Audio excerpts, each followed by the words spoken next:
Classic Day is here at last. It is the 2nd of March. That is the 2024-0203 second leg of the Triple Crown and Triple Tiara. And that will be starting with that first of our 10-race bumper program at 12 midday. Lots of features to look forward to. And of course, a warm welcome to our visitors from both KZN and the Western Cape. After wrapping up their season in the Western Cape, leading trainers have come up, and that is in the form of Dean Kanemayo, who just rounded off with the last grade one on their card. That was the Derby. And you've got Brett Crawford as well as Candice Robinson, Bass Robinson, all on the high field to take part in a Classic Day tomorrow. But let's talk about the card in its entirety. And who better to turn to than Mr. Daryl Marie? After the bruising of Thursday, we look forward to getting a bit of recompense. And Saturday looks to be the ideal day to do that, Mr. Marie. Let's hope so, Cecil. I'm not going to spend too much time on the baby races, on the Stormbird and the Volkswagen Ruffian Stakes.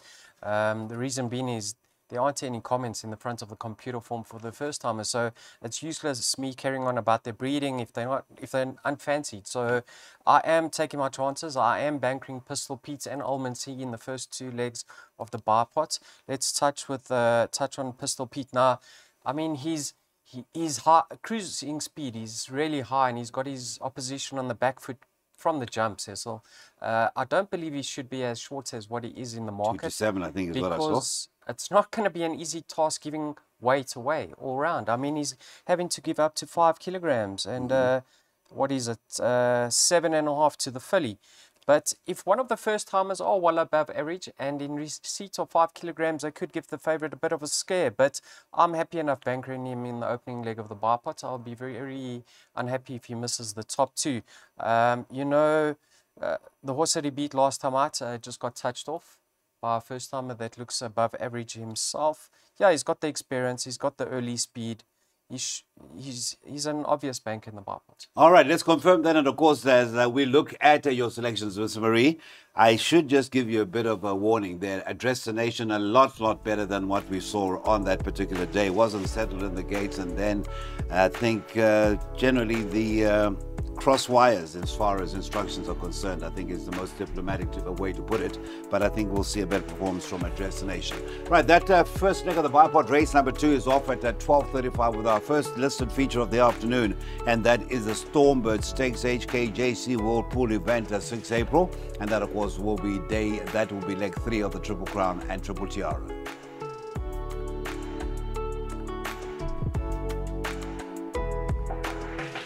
Our second feature is also a juvenile feature. That is with race number 3, the first leg of the PA, being titled Wilgerbosdrift Ruffian Stakes.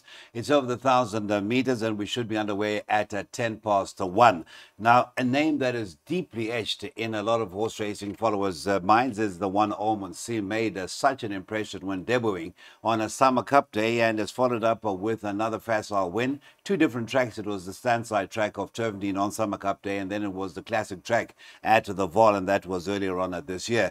Mr. Marie, you did say when we were previewing the bipod that you are going to bank the one in both the legs. That is Pistol Pete, and now Almond C in that PA. I take it that is the way as well. Yeah, Cecil, she really has been sensational in her 2 victories to date. She's obviously been fancied on both occasions. She came to the track with a bit of a reputation. The money was down, and she was never in doubt.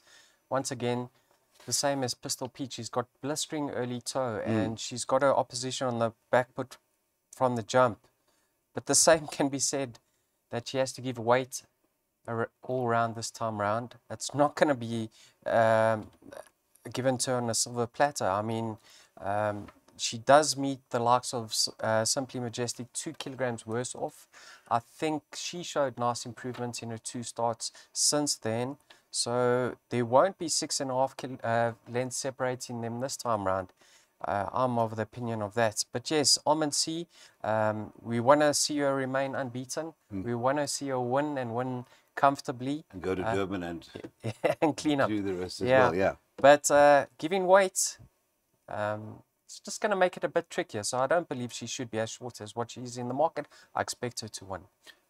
Let's have a look at these selections from Daryl as we now speed on to the carryover pick six, which starts in race number 4. As we look at that selection, Daryl, which is very commendable, and certainly I will be having a piece of that. The only argument I can make about the short pricing, the horse that it beat first time out also won in a procession, a proceed. I think that would be the argument. Yes, but I think there was an equipment change with Proceed. Yeah, I think they put the tongue tie on.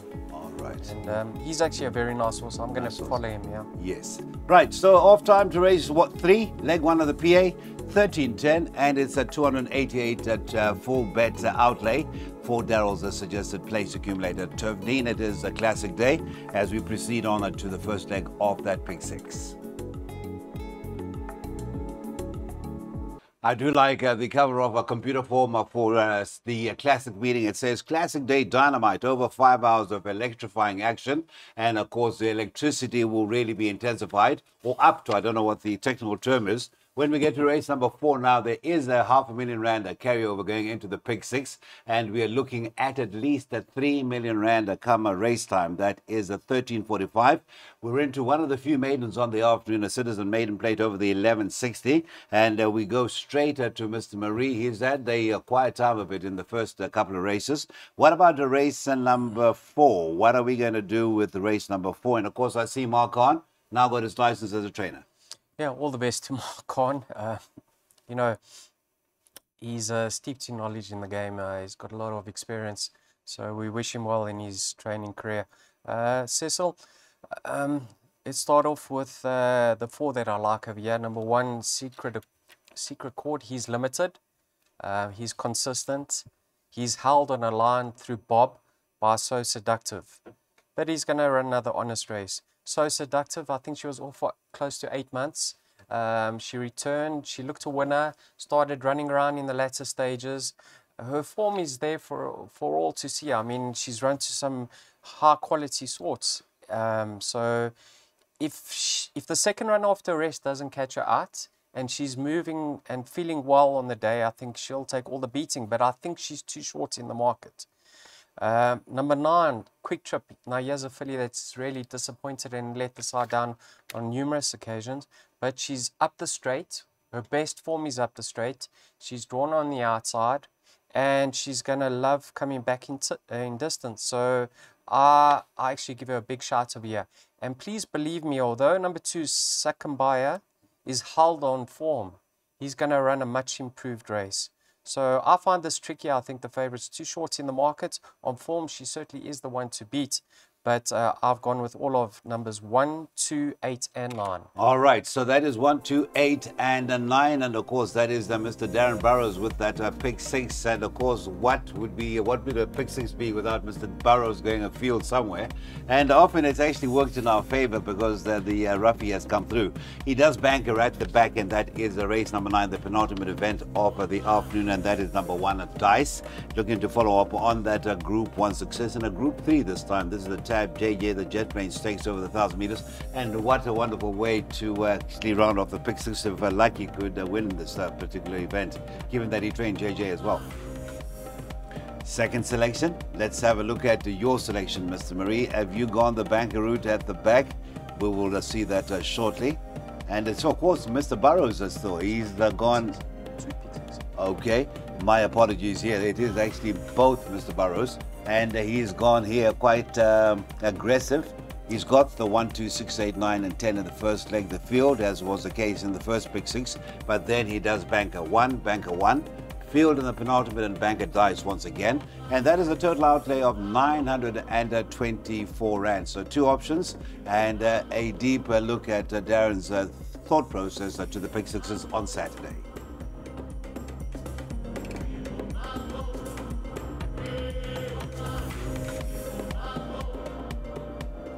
Okay, on to race number 5. So race number 4 was a maiden plate. Race number 5, it's back to features. This is the listed Filkerbos Drift Acacia Stakes, and they're going over the mile. Now, this mile event, the current favorite in race number 5. By the way, you can take note of the only scratching that's come through thus far for the card, and that is in race number 5. That's the 11 Sign of Fate, intended to travel up from KZN with Robbie Hill, who's well represented in the big features of the afternoon. Well, we've got number 5, Silver Hills. They're looking to follow up on that last victory on the stand-side track, with course and distance victory.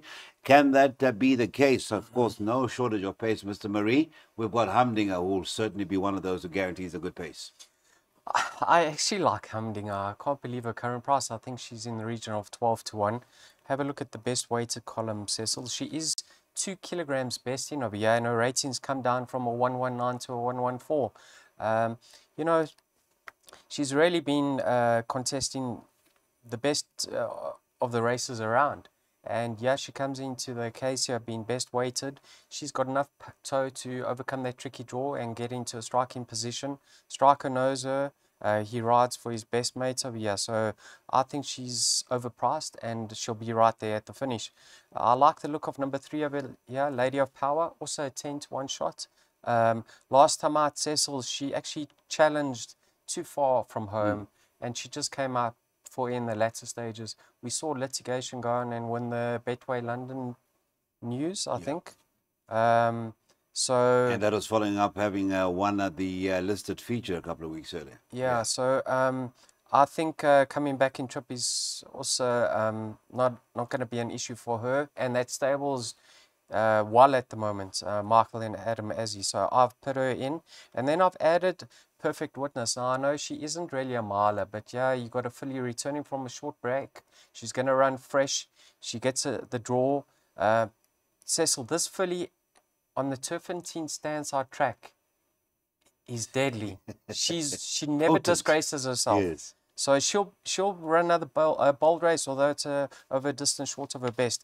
I'm playing for a bit of a result of I've gone 1, 3, and 4 to fight it out. 1, 3, and 4. That is Mr. Marie. Now let's have a look at that jackpot. It's once again Mr. Darren Burrows, and he sticks to the same format as was the case in his pick 6. He's gone the field, and I think just reading between the lines, Mr. Marie playing for a result, and Darren is guaranteeing himself that whatever comes his way, he will be safe through that first leg. The 11, Sign of Fate, you have to include as well, as was the case with Darren, and you could double up if the favorite should come through. And then it is Banker, the winners of the recent guineas. That is in leg 1. The second leg, Give Me Another, and in leg 2, a Sandringham Summit, and then a bit wide at the back.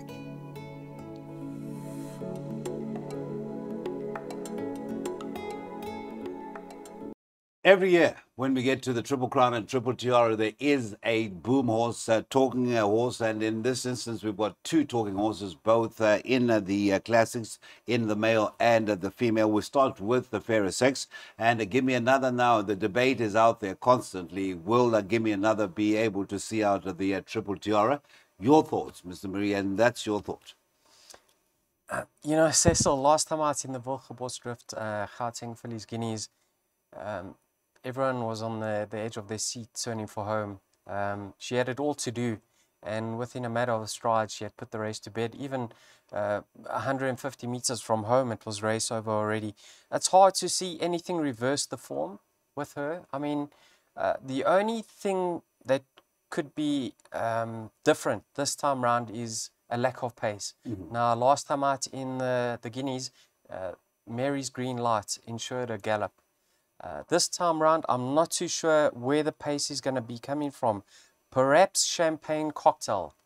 Because that filly in the past, when she's won both her starts, she's been handy. Yes. Now, in her last 2 starts since returning from a rest, she's actually never been in contention. I see they are fitting a tongue tie.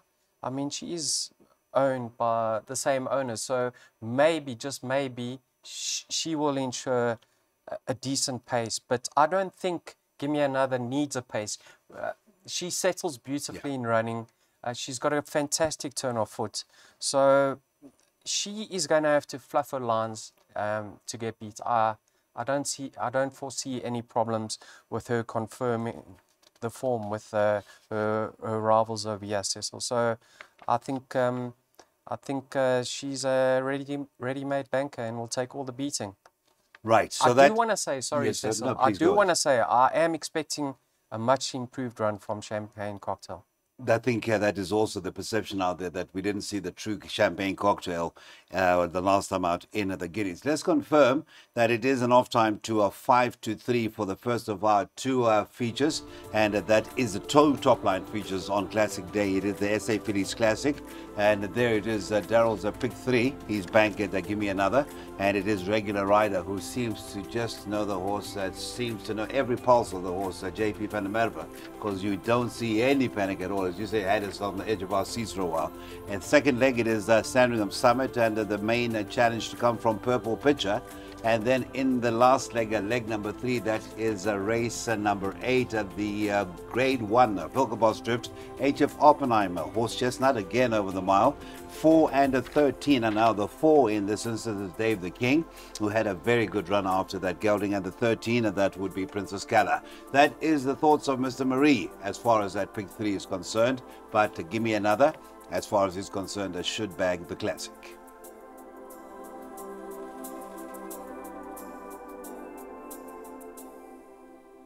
Okay, now we get to the gents. It is the TAB SA Classic Grade 1. It is the second classic of the afternoon. Sandringham Summit pulled off at the first leg, and that was in impressive fashion.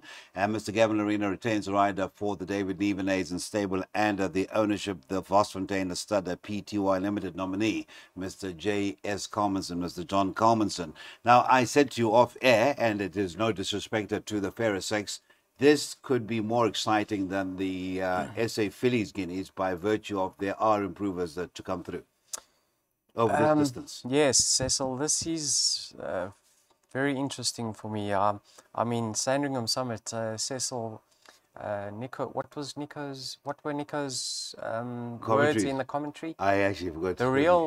This is the real Sandringham Summit. Real Sandringham Summit. Yeah, so Yes. is he going to see it out? Some people, talking to the connections after racing, they thought 24, the Derby, within its grasp. That is the connections, but of course, there's still that adrenaline, etc. But again, you've got to respect their judgment. Yeah, there's no doubt. We love to see champions win, so I'm all in his camp, and I want him to win. But I think he's got a race on his hands over here. Last time out, we all remember, I think it was House of Romanov, yes, making the pace for the companion, William Ironarm. They went really quick up front, and in my mind, I thought Sandringham Summit was actually travelling a bit too well.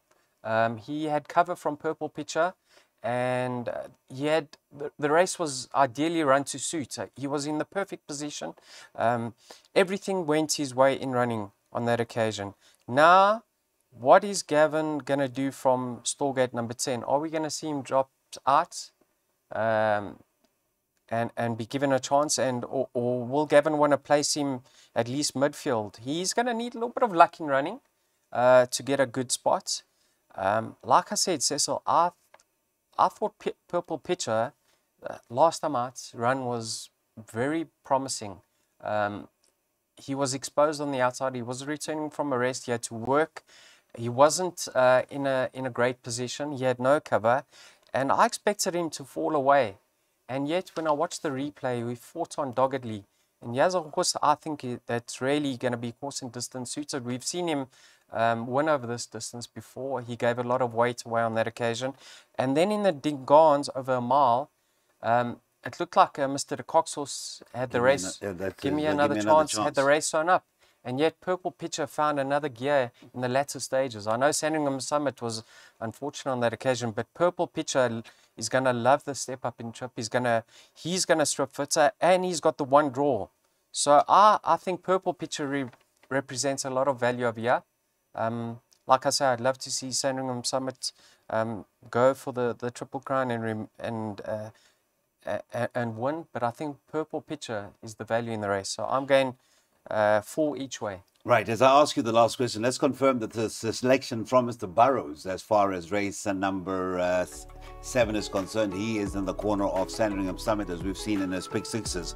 Now, barring the top 2, that is the Guineas winner and the Dingans winner, whom you've put in your pick 3.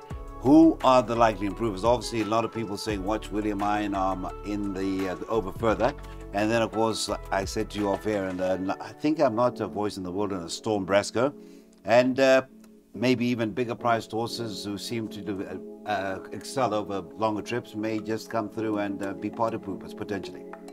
Yeah. Who are they for you? Give me 2 or 3. I've mentioned Storm Brasco. I think Storm Brasco could be the one, Cecil. Okay. You know, he does have an equipment change now. The blinkers go Yes, on. sir. I think that will assist in him getting closer to the pace this time around. We know he's got a devastating turn of foot, so if he's closer to the pace and he's settled with those blinkers on, he could spring a bit of a jolt of the and upset the favourite. At least I'm not a voice in the wilderness there. So that's the story. Saddleroom Summit, a confidence selection. Mr. Marie each way, Darren Barrows, win bet. That is the race number 7.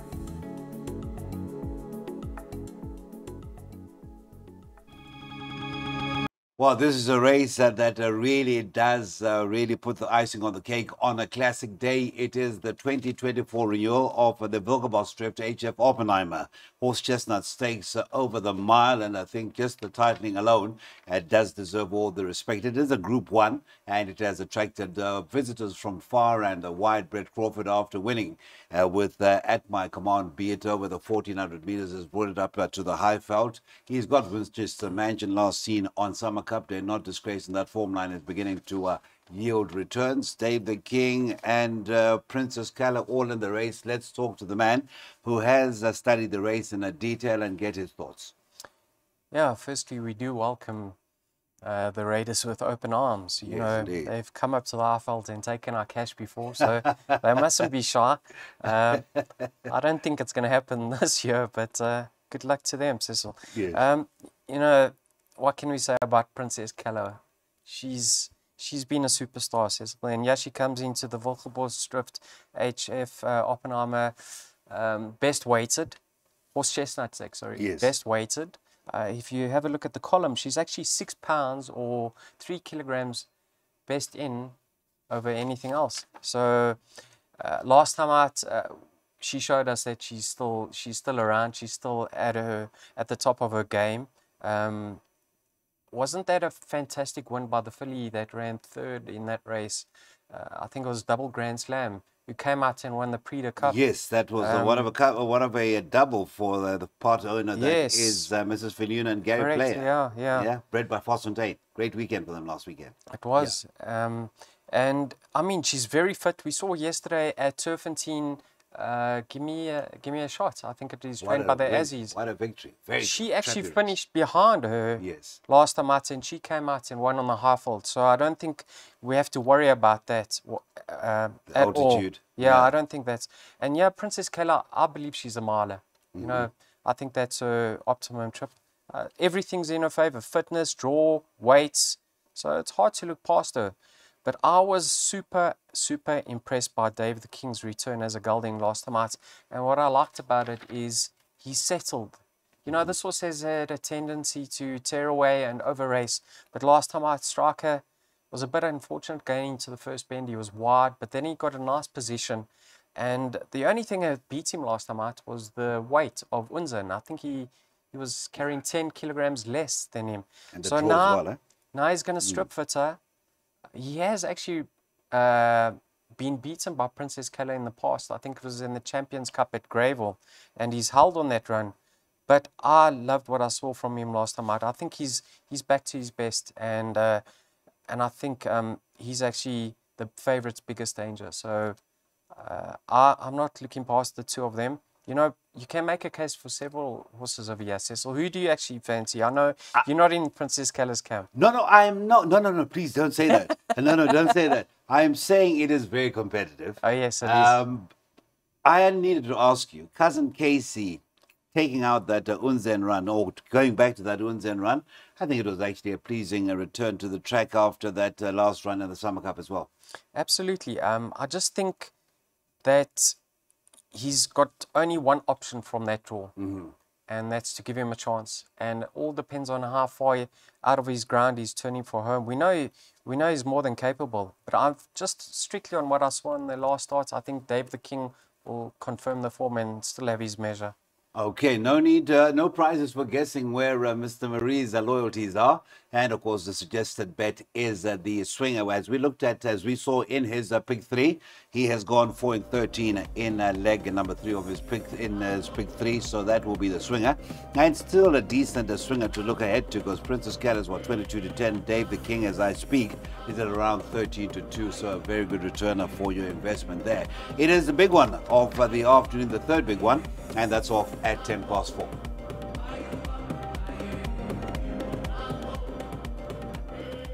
Miss Marie, this is the last leg of the carryover pick 6 and the penultimate event on a classic day at Turffontein. It is a grade 3, and it is named after one of our greatest sprinters. Last Sunday we had another great sprinter have a name in its honor, that a race in its honor, that is National Currency. And now we've got JJ the Jet Plane stakes over the 1,000 meters, a grade 3, and just coincidentally, the favorite is a Dice. So once upon a time, the trainer of JJ the Jet Plane, and now training what is also an all-conquering Dice. We saw in the pick 6 that aggressive pick 6 from Mr. Burrows. He's gone banker Dice, and I think you are in the same corner. I'm actually not, Cecil. Oh, you're not? Okay. I don't make it a one-horse contest. Darren does. I think it's his best bets on the card. Yes. But, you know, if you just open the book and you look at form lines, Cecil, you'll probably say to yourself, what are the bookmakers smoking that he's been priced up at his current price? Because go back to the run in September. I know it was on the inside track, but Captain Hindsight is 8 kilograms better off. 8 kilograms better off for a length and a quarter beating by Dice. Then you go to the run in October. Captain Hindsight is 6 kilograms better off for 2 lengths. Okay. How are they betting here? The one's 15 to 10 and the other is in the region of 8 to 1. 8 to 1. Listen, Dice, I think he's the country's one of the country's best sprinters. I mean, well, that's your answer to your question. Yeah, but now he's rated 130, and he's not slung in over here, Cecil. He's 1 kilogram best in, ahead of Kiss Me Captain, William Robertson, Ipiko, Lula Star. He's not slung in over here. I don't think he deserves to be anywhere near his current price. Yes, he's the best horse in the race, and the best by far. Of that, there's no doubt. But it's not easy pickings for him, Cecil. I promise you that he's gonna have to be at the top of his game to win this. And I expect him on ratings, he should win it. And I'd love to see him win it, but he's not a 15 to 10 shot in my mind. You know what, people out there, your followers, that is both for you and Mr. Burrows, respect your guys' thoughts in thinking out of the box. I mean, last week, okay, and I'm not actually, this is not meant in any way tongue-in-cheek, but Mr. Burrows went against Green with Envy last week. He was all in the corner of Beach Bomb, and it turned out that Green with Envy did justify that all the razzmatazz leading up to the race. Let's see tomorrow. It is, of course, home turf for Mr. Tony Peter, and as I always say, at Turffontein, he's deadly. So you could be onto something there. Yeah, I always say about Lucky. Lucky's deadly at the wall. But anyway, let's touch on Anfield's Rocket here now. Back in Joburg. If this was a 1160, yeah, I would say he's gonna run a blinder. But you know, his distance form is outstanding. And he's coming back in trip. They put a set of blinkers on him. He'll be flashing up late. I don't know if he can get there in time, but he'll be doing the best work late out of the entire field, Cecil. Then I can say something of, a big price horse, Trompy. Ignore his comeback efforts as a gelding. Everything went pear-shaped around the bend for him. He was tugging. Just put a line through that. He's going to have a nice cover from Ipiko on the outside. You know, you really want to be drawn high up the Turffontein straight if you could have a choice. And yeah, he's going to have a great toe through from Ipiko. If you're playing trifectas and quartets, please throw in number 9, Trompy. Okay, so that is Mr. Marie. He is not in the corner of Dice, but our selector for this race, Mr. Burrows. He is very much in the corner of Dice, as you heard from Mr. Marie. This is Darren's best bet on the afternoon. That is Dice, race number 9, the last leg of the carryover pick 6. And if you are still running and you've gone with Darren, we hold thumbs up for you. That is, of course, the penultimate on the afternoon at Turffontein on Classic Day 0203.